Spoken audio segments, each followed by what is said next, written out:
El judío errante, de Rudyard Kipling. Si das una vuelta al mundo en dirección al oriente, ganas un día, le dijeron los hombres de ciencia a John Hay. Y durante años, John Hay viajó al este, al oeste, al norte y al sur. Hizo negocios, hizo el amor y procreó una familia como han hecho muchos hombres. Y la información científica consignada arriba permaneció olvidada en el fondo de su mente, junto con otros 1000 asuntos de igual importancia.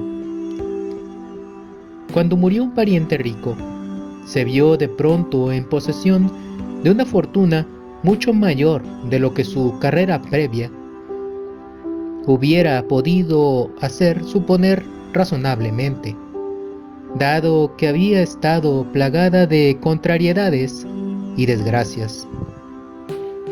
Es más, mucho antes de que le llegara la herencia, ya existía en el cerebro de John Hay una pequeña nube, un oscurecimiento momentáneo del pensamiento que iba y venía antes de que llegara a darse cuenta de que existía alguna solución de continuidad.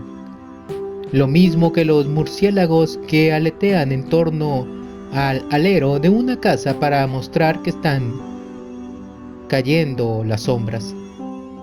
Entró en posesión de grandes bienes, dinero, tierra, propiedades.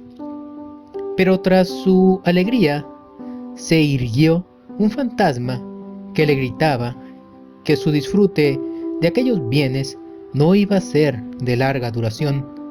Era el fantasma del pariente rico al que se le había permitido retornar a la tierra para torturar al sobrino hasta la tumba.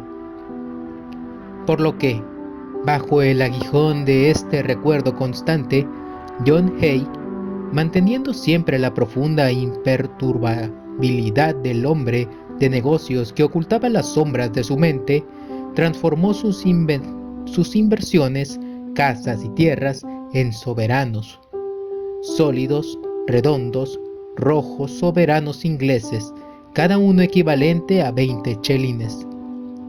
Las tierras pueden perder su valor, y las casas volar al cielo en alas de llama escarlata, pero hasta el día del juicio un soberano será siempre un soberano, es decir, un rey de los placeres.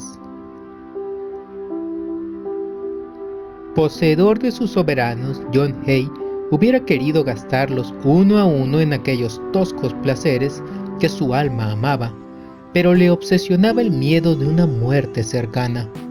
El fantasma de su pariente se erguía en el recibidor de su casa junto al perchero, gritándole escaleras arriba que la vida era corta, que no había esperanza alguna de que los días pudieran prolongarse y que los sepultureros habían comenzado ya a cepillar el ataúd del sobrino.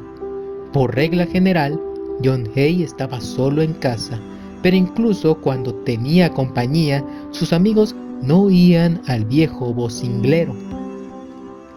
Dentro de su cerebro, la sombra se hizo más amplia y más negra. El temor a la muerte estaba enloqueciendo a John Hay.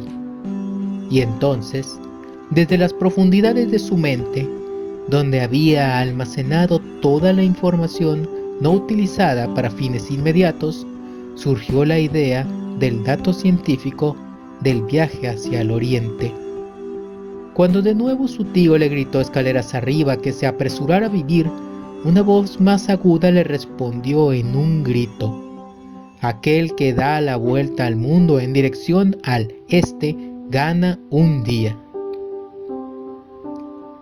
Su timidez y desconfianza crecientes respecto a la humanidad le impidieron comunicar su preciado mensaje de esperanza a sus amigos. Podían apropiarse de él y analizarlo. Estaba seguro de que era verdad, pero le hubiera dolido intensamente que manos rudas lo sometiesen a un examen demasiado minucioso. Solo a él, entre todas las generaciones sufrientes de la humanidad, se le había revelado el secreto. Sería impío, contra los designios del Creador, poner en marcha a toda la humanidad hacia el este.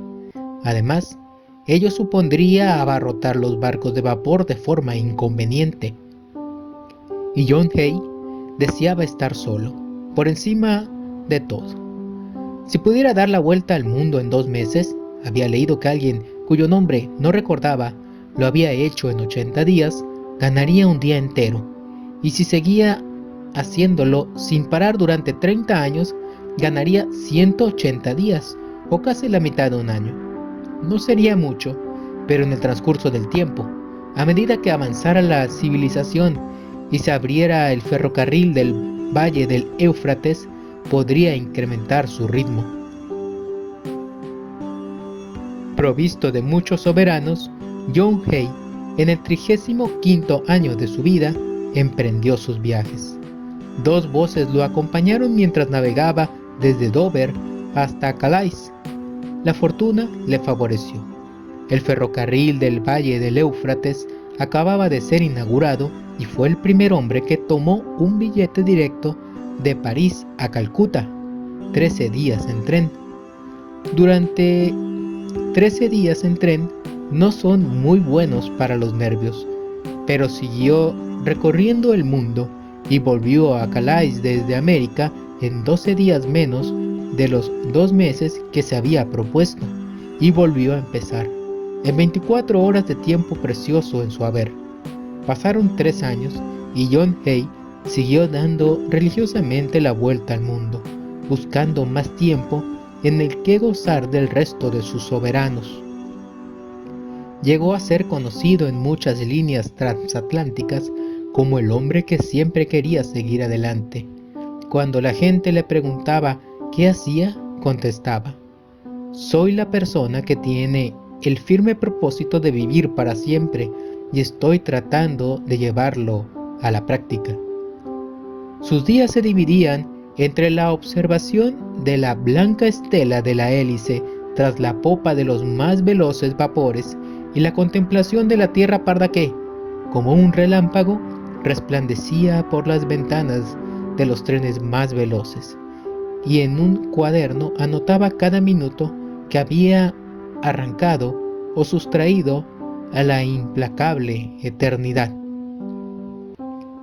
Esto es mejor que rezar por una larga vida, decía John Hay, mientras volvía su rostro hacia Oriente. El paso de los años le había ayudado más de lo que había imaginado. Mediante la extensión de la línea del valle del Brahmaputra hasta entroncar con la reciente creada de la China Central, el billete de ferrocarril de la Calais le llevaba hasta Calcuta y Hong Kong vía Karachi. El viaje completo se podía hacer en poco más de 47 días y, presa de una exaltación fatal, John Hay le contó el secreto de su longevidad a su única amiga, su ama de llaves, que se ocupaba de su residencia en Londres. Él habló y desapareció, pero ella era una mujer de recursos, y de inmediato fue a pedir consejo a los abogados que le habían informado que John Hay acerca de su herencia de oro. Todavía quedaban muchos soberanos, y había otro Hay que deseaba gastarlos en cosas más razonables que billetes de tren o pasajes de barco. La persecución fue larga, porque cuando un hombre está literalmente en camino tras su preciada vida, no se detiene en la ruta. John Hay volvió de nuevo a recorrer el mundo, y en su periplo alcanzó en Madras al cansado doctor que había sido enviado en su busca. Y fue ahí donde encontró la recompensa a sus trabajos y la certidumbre de una bendita inmortalidad. En media hora, el doctor, sin dejar de observar los labios resecos, las manos temblorosas y aquella mirada que se volvía eternamente hacia el este, convenció a John Hay de que descansara en una casita cercana a la playa de Madras. Todo lo que tenía que hacer era colgarse del techo de la habitación mediante unas cuerdas y dejar que la tierra redonda diera vueltas en libertad bajo su persona.